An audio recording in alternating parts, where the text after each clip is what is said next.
friends, it's Mermaid Shay Monique, and I'm just checking in with you again to see how you're doing. I will pause so you can let me know. You can type something in the comments. You can give me like a thumbs up or thumbs down sign. How are you doing?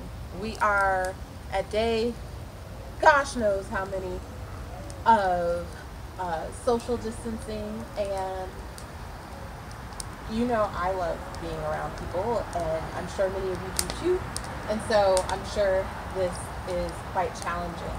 And we all have a great deal of uncertainty that we're dealing with. And so today I want to talk to you about controlling what you can control.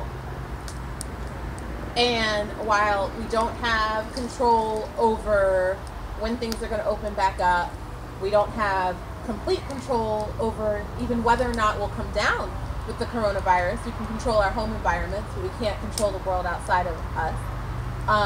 There are things we can control. And one of the things we can control, a big thing we can control, is in many ways we can control our attitude by controlling our stimulus.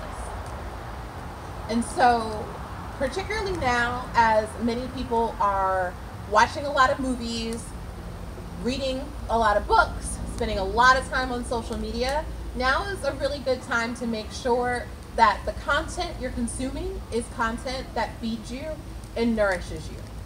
Now, we all have different reactions to things, but I personally, in a time like this, wouldn't want to watch something about like a serious movie that was apocalyptic, because it would just make me feel really scared. The parallels between what was happening in the movie and what was happening in real life would freak me out. I have certain friends online that I have to put the little mute button on because maybe they've got weird conspiracy theories about this, or maybe they're just engaging in too much internet bickering, and it's just negativity that's not feeding my soul. I like to use the internet as a source of inspiration and magic. I like to follow mermaids.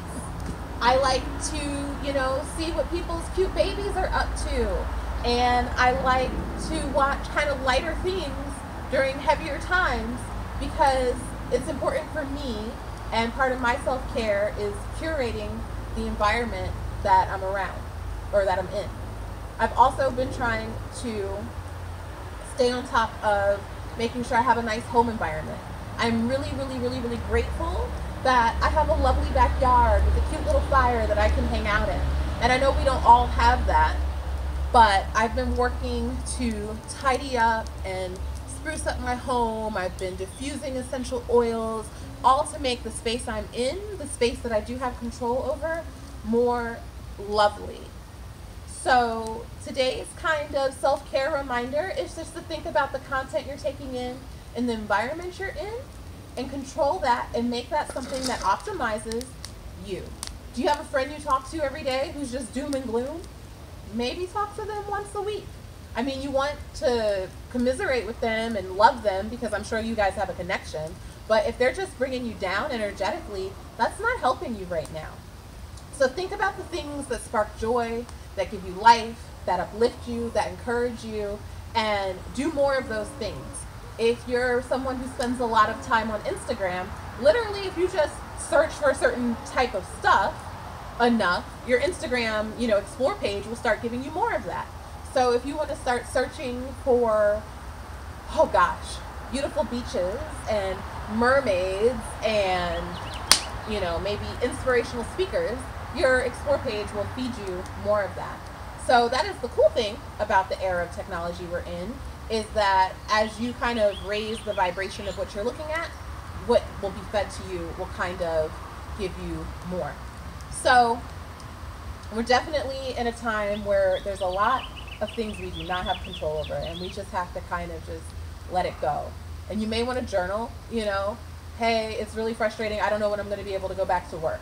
Hey, I'm trying to telework, but I also have kids who need my attention. This is really frustrating and darn near impossible. Write it down. Get it out. Your feelings are valid.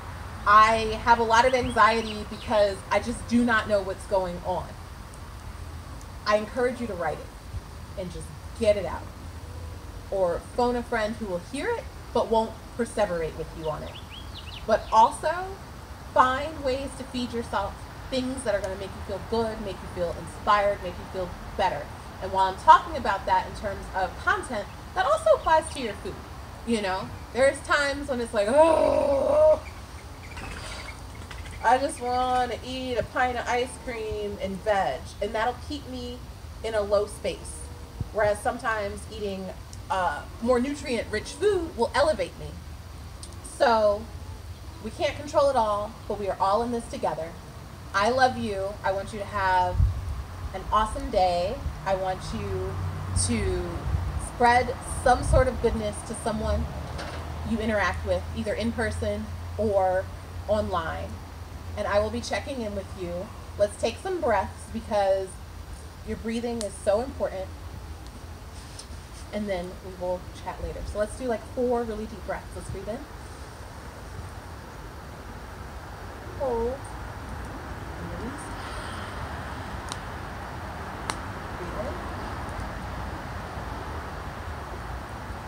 Hold.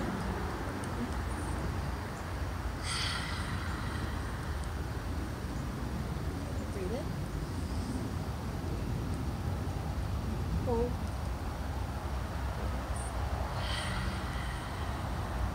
One more, inhale. Hold. Exhale. Have a great day, loves. I will talk with you soon.